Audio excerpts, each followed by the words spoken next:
pessoal, bem-vindos novamente. E o bloco de hoje nós dedicamos à análise de um só artigo, mas que exige uma grande atenção nossa para a gente não cair em erro em nenhuma questãozinha da nossa prova. O artigo que nós vamos estudar nesse bloco é o artigo 342, que trata do falso testemunho ou falsa perícia. Vou pedir para vocês então acompanharem comigo no quadro, no código e na lei de vocês, para a gente entender detalhadamente o que dispõe essa conduta tipificada no artigo 342. O artigo, então, dispõe fazer afirmação falsa ou negar ou calar a verdade como testemunha, perito, contador, tradutor ou intérprete em processo judicial ou administrativo, inquérito policial ou em juízo arbitral. A pena é de reclusão de 2 a 4 anos e multa. O bem tutelado aqui é a administração da justiça, ou seja, tutela-se a administração da justiça atingida por circunstâncias que comprometem a apuração da verdade. O sujeito ativo aqui é necessariamente ou testemunha, ou perito, ou contador, ou tradutor, ou intérprete. Estamos diante, então, de um crime próprio.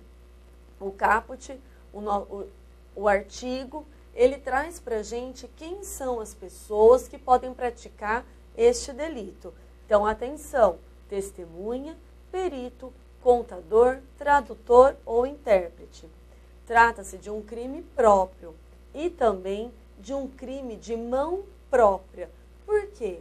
O que significa isso? O crime de mão própria, quando exige-se atuação pessoal do agente expressamente indicada no tipo, que foi o que nós acabamos de ver com a indicação expressa da atuação pessoal dos agentes. Testemunha, perito, contador, tradutor ou intérprete. Aqui, todas as pessoas que são chamadas a colaborar com a justiça têm a obrigação de dizer a verdade, porque se não a disserem, estarão ajudando a fazer injustiças.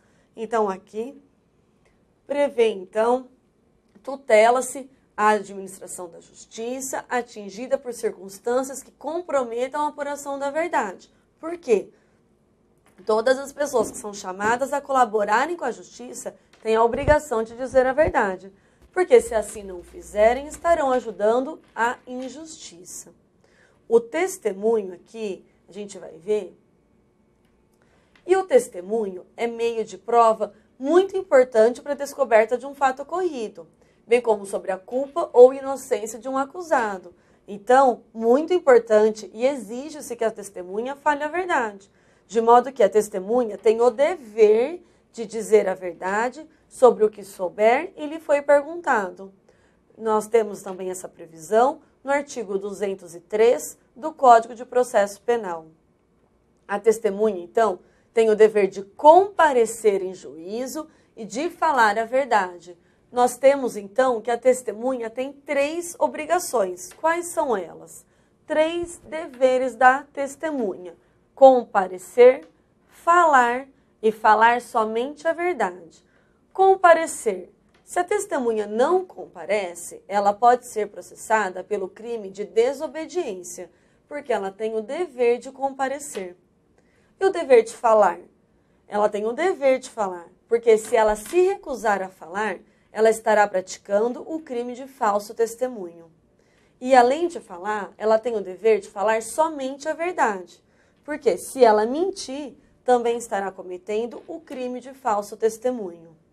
Atenção, essas 2 situações que eu acabei de mencionar para vocês, como os 2 últimos deveres da testemunha, falar e falar somente a verdade, tratam-se do mesmo crime de falso testemunho. Cuidado com pegadinha em questão de provas, pois já caiu em provas anteriores. E quem são as testemunhas que podem se recusar a depor?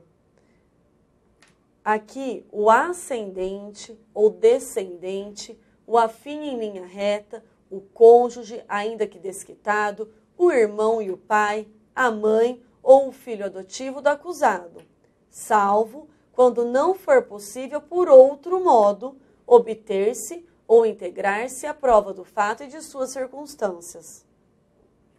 E as testemunhas que podem se recusar a depor.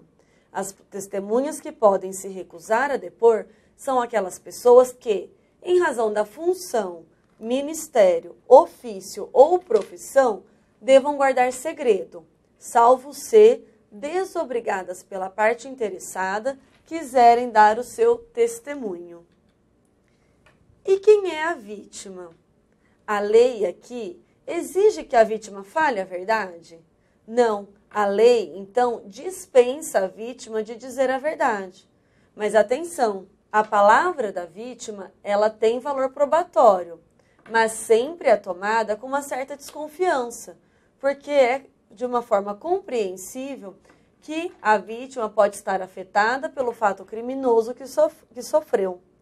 A situação de vítima e suas declarações falsas já foi objeto de questão anterior. Então, cuidado. Aqui, então, a lei dispensa a vítima de dizer a verdade. Outra questão que também já caiu para a gente foi a seguinte, de que se um réu poderia mentir num outro processo em que figurava como testemunha. Pessoal, atenção, a condição de alguém ser o réu dá-lhe o direito de não dizer a verdade apenas no próprio processo em que figura como réu. Se esta mesma pessoa que figura como réu num processo for arrolada como testemunha em outro processo, aqui, como testemunha, tem o dever de dizer a verdade. Caso não o faça, cometerá crime de falso testemunho. E sua pena ainda será agravada por ser a mentira destinada à produção de prova em processo penal, que nós vamos tratar adiante. E o contador? Cuidado, pessoal, o contador é figura nova nesse nosso artigo. Ele foi introduzido junto aos demais sujeitos ativos do artigo 342 do Código Penal pela Lei 10.268 de 2001. E quem que é o nosso sujeito passivo? O sujeito passivo aqui desse delito é o Estado. E uma possível vítima secundária é aquela pessoa que eventualmente restou prejudicada pela falsidade. O tipo objetivo aqui é fazer falsa afirmação, negar ou calar a verdade, como testemunha, perito, contador, tradutor ou intérprete, em processo judicial ou administrativo, inquérito policial ou em juízo arbitral. Pessoal, estamos diante de um tipo misto alternativo, ou seja, se no mesmo contexto fático o autor praticar mais de um verbo nuclear, estaremos diante de somente um delito. E o que significa fazer afirmação falsa? É a chamada falsidade positiva, em que o sujeito ativo afirma a inverdade sobre o fato. O agente faz declaração diversa daquela que tem conhecimento.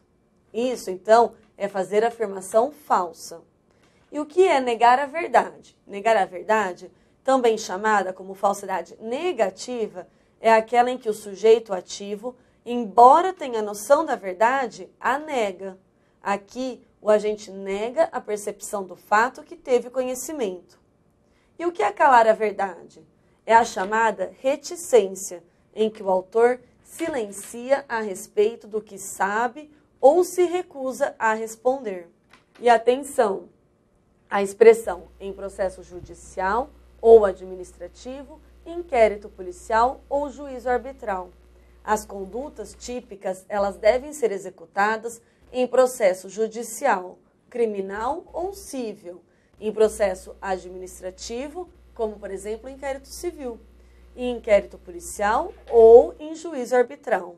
O tipo subjetivo aqui é o dolo, ou seja, é a vontade do sujeito ativo de fazer afirmação falsa, negar ou calar a verdade. Deve o agente ter ciência de que está praticando a falsidade. E aqui o crime pode ser praticado tanto com dolo direto ou com dolo eventual, que aquele que a pessoa está em dúvida. Mas atenção, não exige, não temos a necessidade do dolo específico aqui. E a consumação? A consumação vai se dar no momento do encerramento do depoimento, com a respectiva assinatura da testemunha faltosa, ou com a entrega do laudo pericial, ou com a entrega da tradução, ou com a realização da interpretação falsa, conforme a atuação pessoal dos nossos sujeitos ativos. E aqui, desnecessário que a falsidade tenha influído na decisão da causa, ou seja, basta a possibilidade desta influência, de modo que deve envolver a afirmação falsa a respeito do fato juridicamente relevante. Aqui nós estamos diante de um delito formal, desnecessário que ela produza um resultado, que ela tenha influência na decisão daquela causa, mas basta a possibilidade desta influência. E aqui, essa falsidade ela deve envolver um fato juridicamente relevante. Eu cito para vocês uma decisão do Superior Tribunal de Justiça no habeas corpus 36.017 do Rio Grande do Sul, julgado em 17 de agosto de 2004, em que trata que o crime de falso testemunho é de cunho formal, bastando para sua concretização o potencial risco à administração da justiça. Não é necessário para a tipificação do delito que o teor do testemunho influa concretamente na decisão judicial, mas apenas que exista a possibilidade desta influência. E a tentativa? A tentativa deste delito, ela não possui um entendimento pacífico na doutrina, nem na jurisprudência, mas o que a gente defende e entende é que a posição da possibilidade de forma tentada, ou seja, haverá tentativa deste delito e ela será cabível na modalidade plurissubsistente, ou seja, aquela conduta em que o iter criminis pode ser fracionado.